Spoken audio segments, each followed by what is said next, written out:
L'Homo sapiens vu le jour, suite à l'accouplement entre l'Homo erectus et les dieux Anunnaki, dont entre autres, Enki, Ninurta-Ghetto. Enki et ses descendants furent connus sous le nom de Néphilim, mais aussi sous les noms de païens, ou de gentils. Le mot gentil évoquait à l'origine, les justes, ceux qui détenaient la connaissance transmise de génération en génération par Enki et ses initiés. Les gentils païens représentent aussi ceux qui ne font pas partie du peuple juif, peuple élu choisi par Anu, Dieu du ciel, aussi connu sous les pseudonymes de Yahvé Jéhovah. Enki et ses fidèles sont de race aryenne, rien à voir avec Hitler, qui a sali le nom de cette race. Le mot arien est la forme française du mot sanskrit arya, qui signifie noble, fidèle. Les tablettes mésopotamiennes indiquent que Enki, prince extraterrestre de la Terre, créateur de l'Homo sapiens, se rebella, n'acceptant pas les cruautés que ses congénères infligeaient aux hommes, et fonda la confrérie du serpent. Les Anunnaki, ceux qui descendaient du ciel sur la Terre, étaient des extraterrestres venant d'une planète encore inconnue de notre système solaire, qui fait le tour du Soleil en 3600 ans. C'est bien entendu la planète Nibiru. Sur les tablettes mésopotamiennes, la création de l'Homo sapiens est attribuée surtout à un dieu. Le nom de ce dieu est Enki. Le prince a été connu sous le titre Enki, le seigneur ou le prince de la terre. Et, ce qui est important, c'est qu'il aurait été bienveillant avec sa création, l'Homo sapiens. D'après les textes de Mésopotamie, Enki prit parti pour le nouveau genre humain au Conseil des extraterrestres. Il s'éleva contre beaucoup de cruauté que d'autres extraterrestres infligèrent aux hommes. Il ressort des tablettes sumériennes qu'il ne voulait pas faire de l'homme un esclave, mais qu'il fut mis en minorité par les autres. La confrérie du serpent combattait l'esclavage d'êtres spirituels et essayait de libérer l'humanité de la servitude des extraterrestres. Enki aurait envoyé un homme vers l'arbre de la connaissance pour qu'il accède à la connaissance. C'est la raison pour laquelle Enki est présenté comme le soi-disant coupable, qui a essayé de montrer au premier homme le chemin de la liberté spirituelle. Enki se serait révolté non pas contre Dieu, ainsi qu'il est écrit dans la Bible, mais contre les actes cruels des soi-disant dieux. Il est dit dans des anciens textes mésopotamiens, égyptiens et bibliques que le serpent, la confrérie du serpent, aurait été vaincu bientôt par d'autres groupes des extraterrestres régnants.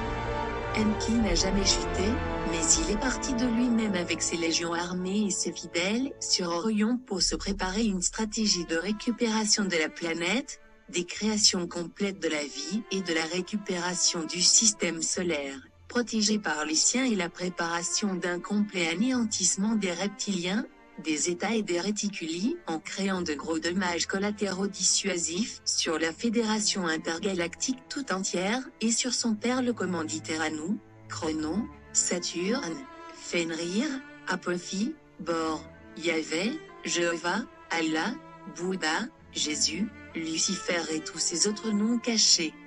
Enki fut calomnié par ses adversaires, qui voulaient s'assurer qu'il ne retrouverait plus jamais d'adeptes parmi les hommes. De prince de la terre il passa prince des ténèbres et fut affublé aussi de surnoms horribles tels que prince de l'enfer, incarnation du mal, diable. Le surnom de Satan lui fut attribué par Anu. Il faut aussi savoir que Satan n'est pas un nom, mais un mot, qui signifie adversaire. Oui, Enki est le porteur de lumière, car c'est lui qui nous a donné la connaissance, et non, Enki n'est pas le diable que l'on veut nous faire croire. Anu est le véritable diable. On le présentait comme le pire ennemi du plus grand être, et comme le gardien de l'enfer. On enseigna aux hommes que tout le mal de la terre était de sa faute et qu'il voulait que les hommes deviennent des esclaves. On exhorta les hommes à le démasquer chaque fois qu'il se réincarnerait et à l'anéantir avec ses créatures s'il les rencontrait. L'histoire montre que la confrérie du serpent, malgré les efforts jusqu'à nos jours de beaucoup d'hommes dévoués et loyaux voulant instituer une véritable réforme spirituelle à l'aide de la fraternité, devint avec ses nouveaux maîtres, les Illuminati, une arme redoutable d'oppression spirituelle et de trahison spirituelle. Pour bien comprendre la vérité sur notre histoire, il suffit de faire des recherches et revenir dans le passé. Il faut aussi comprendre que l'histoire que l'on nous enseigne n'est que manipulation, pour nous éloigner de la vérité et de notre véritable Créateur. Il faut aussi que vous compreniez que les textes bibliques sont une copie modifiée des textes mésopotamiens, qui sont antérieurs à la Bible. Le véritable usurpateur n'est nul autre que Anu et ses alliés reptiliens et Illuminati, qui sont au service de la Fédération intergalactique, FIG, et qui ont comme objectif d'instaurer le nouvel ordre mondial et de nous détruire. Sans oublier que ces entités usurpatrices sont soutenues par plusieurs organisations et sociétés secrètes, telles que les francs-maçons, les Rose-Croix, les témoins de Jéhovah, les jésuites, les sionistes, etc. Anu est la forme de pensée Yahvé Jéhovah, Dieu sanguinaire, soi-disant unique et omnipotent. Yahvé Jéhovah sont des pseudonymes, pour mieux tromper l'humanité. Ce sont des formes de pensée, que les reptiliens ont créées, sur ordre d'Anu. Suite à la montée en puissance des humains, Anu fit appel aux mercenaires reptiliens. Les horreurs sataniques, qui sont perpétrées sur la Terre, sont l'œuvre d'Anu et de ses reptiliens, à qui l'on a promis la Terre en récompense de notre destruction. Les religions, comme le catholicisme, sont une des armes de manipulation d'Anu contre l'humanité. Le Vatican et ses marionnettes collaborent directement avec les reptiliens. Ces forces obscures ont comme objectif commun de courir à notre perte. Il est aussi important de comprendre que Anu, Dieu du ciel, qui est la forme de pensée Yahvé Jéhovah, a choisi le peuple juif comme son peuple élu et que l'un de leurs objectifs est de fonder le grand Israël sur terre. Cela ne signifie pas que tous les juifs soient mauvais, mais que c'est ce peuple qui a été choisi par Anu, Dieu du ciel. Et il ne faut surtout pas oublier que c'est Anu, Dieu du ciel, qui a tenté de détruire l'humanité avec son fameux déluge. Enki, prince de la terre, fut notre sauveur face au châtiment du déluge commandité par Anu. Pour ceux qui se poseraient des questions sur la planète Nibiru, eh bien, sachez que cette planète a été détruite par Marduk, depuis bien longtemps déjà, pour éviter ainsi une collision avec la Terre.